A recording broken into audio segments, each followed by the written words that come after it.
Malapit na naman ang pasukan. Kaya kami kay Mami magmimili ng mga gamit ko.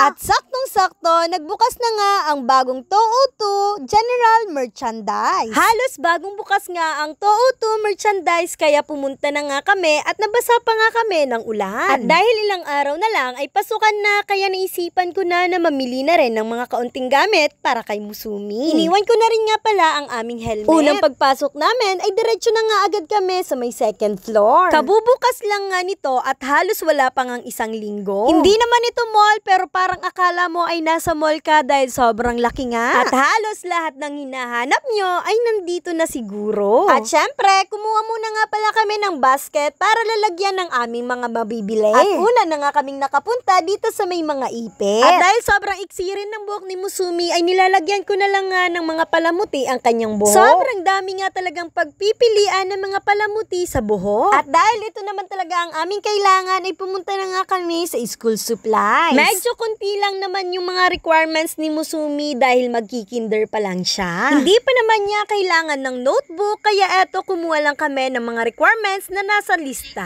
4 na booklet lang nga ang kailangan niya. Kailangan niya ng blue, red, green at pink. Kumuha na rin niya kami ng glue, bond paper, colored paper, mga gunting, at iba pang mga kakailanganin. Bumili na rin nga ako ng bagong Crayola. 8 pieces lang dahil may luma pa naman siya nung nakaraan. Nagpabili na rin nga si Musumi ng pencil case, lagayan niya ng mga lapis at ng kanyang Crayola. Sobrang dami rin nga po pala ditong pagpipilian ng mga bags. Ganito nga po pala ang bag ni Musumi. Sobrang gaganda nga at madaming pagpipilian ng mga bags dito sa may TOO2 General Merchandise. May mga pambata at meron ding mga pangdalaga na sobrang magugustuhan nga ng inyong mga anak. At kahit mga bag nga na panlalaki ay meron din nga dito. Shout out sa mga lakagwapong mga taga-LP.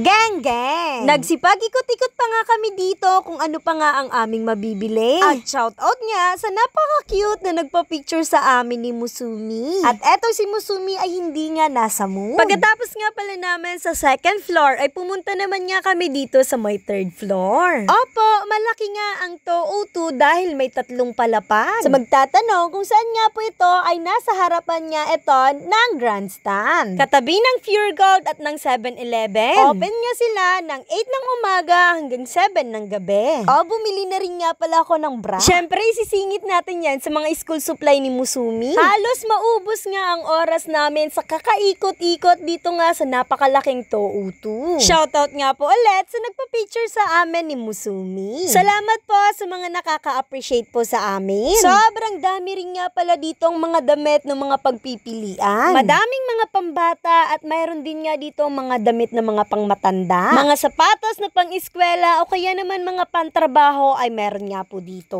Sobrang babait din nga ng mga staff dito at sobrang mga approachable. At kahit pagod na nga sila ay makikita mo pa rin ang ngiti sa kanilang mga labi. Sayang nga at hindi nga kami nakabili ng uniform ni Musumi dahil wala nga silang stock. Dito ay magbabayad na rin nga po pala kami sa mga nabili naming school supply para kay Musumi. Kaya pumunta na kami dito sa may counter para naman magbayad nga. Kulang pa nga ang requirements na nabili ko kay Musumi pero babalikan na lang namin.